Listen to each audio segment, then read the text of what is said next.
I'm gonna make few predictions. म चाहिँ केही भविष्यवाणी गर्नेवाला छु. एकदमै स्टुपिड साउन्ड गर्न सक्छ, तर यदि यो साँचो भयो भने I will have a good reputation. मेरो इज्जत राम्रो हुनेवाला छ as a predictor, good predictor. First thing चाहिँ हामीले चाहिँ कोभिड लाइक सिचुएसन देख्न सक्छौँ हाम्रो नेपालमा. अब हाम्रो नेपालमा मात्रै होइन, थ्रु आउट द वर्ल्ड, किनकि यो इरान र इजरायलको वारले गर्दा. अनि work from home, study from home पनि देख्न सक्छौँ हामीले.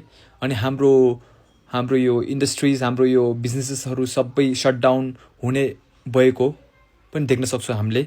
अनि हाम्रो सेयर मार्केट हामीले अल टाइम हाई ब्रेक गरेको पनि देख्न सक्छौँ, किनकि ब्याङ्क्सलाई इन्भेस्टमेन्ट अपर्च्युनिटी चाहिरहेको हुन्छ, किनकि उनीहरूको प्रफिट पनि कम्प्रोमाइज भइरहेको हुन्छ.